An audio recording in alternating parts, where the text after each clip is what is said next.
Hello, this is Edwin Dearborn coming to you this morning. I want to talk further about something I touched upon yesterday, which was how do we deal with overwhelm, anxiety, the crazy world that is upon us through the news. And I want to come to you, spend 10 minutes, a cup of coffee, and some information of what I feel is proven to me and those who I've worked with is the most potent tool. So right now we've got a lot of dissonance and noise and hate and fear being, sorry about that, had a phone call, being spread through not only the media, but other people doing it through social media. And so what I want to do is through my videos, my Facebook Lives, my YouTube videos, I want to provide information about what can be done about it. And I have a lot of people that, I could see the frustration, the hate, the anger, the angst. And so what do we do with this? There's a book that I've been reading for a long time. It's called The Way to Happiness. And in chapter 17, there's a little piece of information that I feel gives great insight about how we can be a cause over anxiety and overwhelm. And it says right here, man has always had an impulse to control his fate. This is what I see. People are trying to control their fate in these crazy times. Superstition, propitiation of the right gods, ritual dances before the hunt can all be viewed as efforts, no matter how faint or unveiling, to control destiny. It was not until he learned to think, value knowledge, and apply it with competent skill that he began to dominate his environment. The true gift of heaven may have been the potential to be competent. See, the true gift of heaven, what we're all praying for is is there an answer? I believe that answer is, he says in this book, he learned to think, he valued knowledge, and then he learned how to apply it with competence. That, to me, is the unlock. We're all trying to be dominant in our environment, meaning we're trying to be in control of our environment versus our environment trying to control us. So let's take a look at these 3 points. Are we thinking or are we reacting? Thinking is using our capability of reason, our ability to evaluate information, if it's true or not. Does it provide information or not? Does it open the door to me living a better life or not? So that's number 1. Am I thinking or am I reacting? Number 2, am I valuing information? Am I valuing knowledge? Am I reading books? Am I going to webinars? Am I putting value on knowledge? Right now, the average American watches about 35 hours of television every week. Can you imagine if they converted that into valuing knowledge? People say, oh, well, it's unconstitutional. Have you read the Constitution? Oh, this is this way. Have you studied information about it? And then are you becoming competent with that? So let's take a common problem that this would apply to. A lot of people have problems with money. How do I make more money? How do I save more money? How do I get better credit? What do I do with money? Let's take those 3 points out of the book.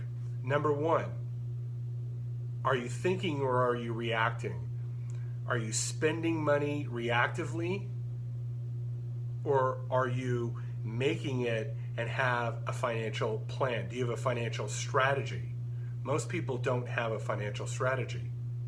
Thus, they worry about money. They don't save it. Are they gaining more knowledge about money and investment? Are they going to webinars and seminars and hiring experts like enrolled agents and CPAs and lawyers and seeking out books and information for people that have made millions of dollars? Are they reading about it? Are they valuing the knowledge? And then number 3, are they becoming competent with it? Are they actually investing? Are they watching the investment? Are they enhancing the investment? If we just took that one subject, money, and we could take this with any subject, self-defense, business, marketing, living longer, health, exercise, I don't care what it is. If you were taking that time that you were putting into Netflix or worrying, and you were putting into thinking properly, finding valuable knowledge in people who had knowledge, networking with people who had knowledge, and then increasing your acumen and skill and competence with that knowledge, you would worry less about that thing. Give you a second example. Very often I have business people come to me going, Edwin, I don't get social media and Facebook and blogging and, video, and should I be on Twitter? And they're just all confused. And they're not leveraging the modern era of marketing. And I tell them, I go, if you spent as much time in the last 15 years that you did on Netflix, and you put it on YouTube, and you had done 100 to 150 hours of study from experts that are so willing to give you all the information about blogging, about SEO, about Facebook ads, about how to create video content. But see, what happened is you had a different value system, and your value system put more value on being entertained and distracted than gaining knowledge and becoming competent. Facebook and YouTube and blogging have been around for 15 years. You've had plenty of time. If you just spent 15 minutes a day for the last, 5 days a week for the last 15 years, I guarantee you, you would totally know how to market your business in the modern era. But you worry about business and you worry about money, and then we find you watching Netflix or sitting on social media and arguing with people. Now, I'm not saying don't ever watch Netflix or don't ever become entertained. And I'm not saying don't argue or don't be on social media. What I'm saying is, if you want to worry less, your worry will decrease in direct proportion to the amount of competence that you have in that area. It is a direct correlation. Gain knowledge and competence in an area, you will worry less. If you understood politics more, you wouldn't argue as much, and you would come across as intelligent, and you might even open up some people's eyes about the subject. You might actually be a source of education versus inflaming a situation between two ignorant people. But I guarantee you this, you show me an individual that's worried about something, and I'll show you an individual that's not competent in that area.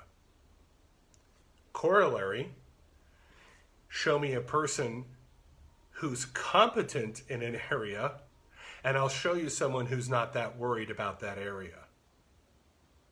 I don't think Warren Buffett is that worried about money because he's competent at it. I don't think that Tom Brady is that worried about making a pass.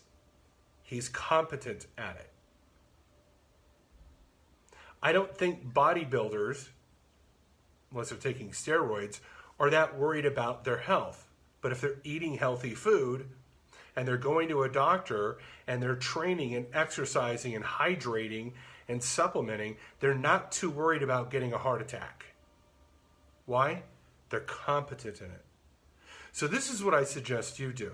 Why don't you grab a piece of paper, a little notepad, right? Or a Google Doc. I keep both next to there's my computer. I use Google Docs, and I have a notepad that I keep my notes in. Keep notes when people are talking to me. I write down good ideas that they bring up. And I also note down areas that I need to become competent at. These are the things that worry me. So why don't you take a notebook and go, you know what? Here's the things that actually worry me. Great. How am I going to respond to that? How am I going to become more competent at that? How could I become more competent at it? Are there people that are expert in these areas? Are there free videos on YouTube? Which there are, by the way. I mean, YouTube is the greatest university there is in the world. It's got more data, more information than Harvard University or the Wharton School of Business, I guarantee you. But most people aren't willing to do the 50-hour, the 100-hour deep dive of information about that topic to start learning, taking notes, really studying it, and then becoming competent at it. If you were to take a deep dive of 50 hours or 100 hours of study on YouTube, and then you started to practice that particular skill sets or that set of knowledge, I guarantee you, your worry would decrease to the degree that your knowledge and competence came up. That is something that you can do something about. Now, if you continue to worry, then that's on you. But the good news is, to the degree that you take responsibility for your own competence, that's also on you. Now, if you need help on finding out what information you should go to, I guarantee you, you just type in your question in a search bar on Google or YouTube, and you're going to find millions of pieces of information from really competent individuals. I do this regarding motorcycles and bushcrafting and what type of weapon to buy and how to farm and ranch and first aid.